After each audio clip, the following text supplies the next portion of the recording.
I was fortunate enough to see the new release Billy Lynn's long halftime walk in theaters as intended in the 120 frames per second format. But was it really necessary to the film? Find out here in Weenie Movies.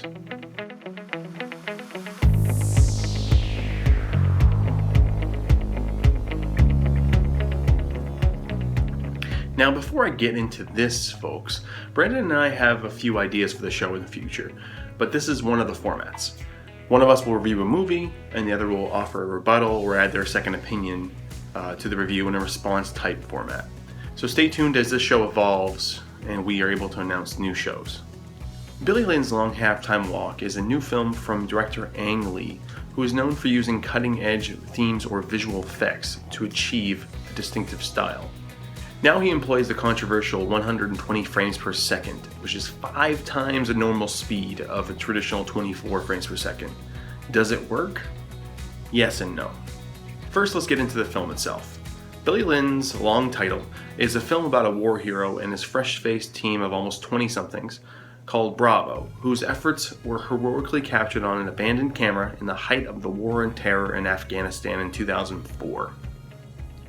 The titular hero, played by Joe Alwyn, runs over to his dying sergeant, played by Vin Diesel, and drags him to safety, then fights off oncoming enemy soldiers. The movie cuts back and forth between the moments leading up to that valiant effort, and then to the tour of public appearances and interviews before they get shipped back into the fight. The story isn't riveting in many ways, but when it hits hard.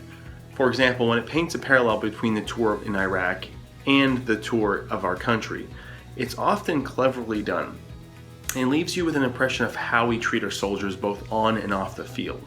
For Billy and his team, the Bravos are much like a family, and when he goes to his actual family, there's actually more of a split, more of a divide, based on the political differing opinions on the war itself.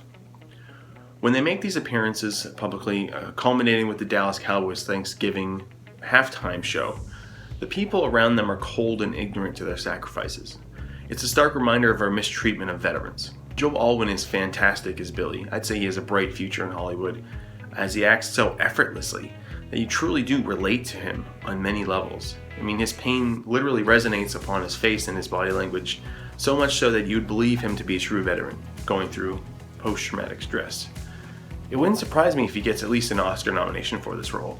The rest of the cast is amazing. I'd say that Garrett Hedlund's best role is as this sergeant here, Sergeant Dime, who stands up for his kids like a father would.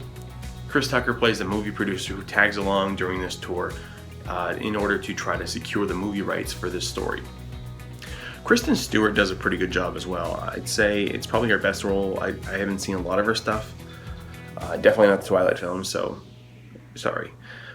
And but finally, Steve Martin plays one of his few serious roles. He's the owner of the Dallas Cowboys who graciously hosts their visit to the stadium. But how about that frame rate? Okay, there was a reason why The Hobbit didn't work at 48 frames per second.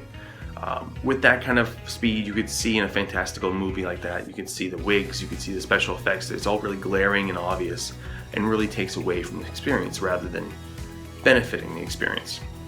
Now, with Billy Lynn, it really does add something to the movie because of its setting, because it's in, a stadium with fireworks and that kind of stuff.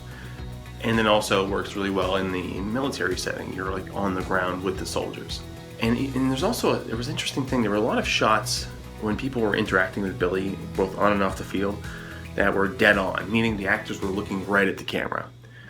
And I think most of these scenes actually benefited the film because it really puts you in the experience with the soldiers or with the people in the stadium. A couple other things though. The soundtrack sometimes got in the way. It had a Texas twang to it, which was nice. It gave it its own style, but it would work one minute and it would kind of blend seamlessly, and then the next minute it would get really in the way and get really heavy-handed. Another heavy-handed element actually was the fourth wall breaking. Since Chris Tucker is trying to get this movie made, they tend to wink and nod at the audience when they mention that, because we are in fact viewing the fruits of that labor. There was one in particular that was really terribly pandering.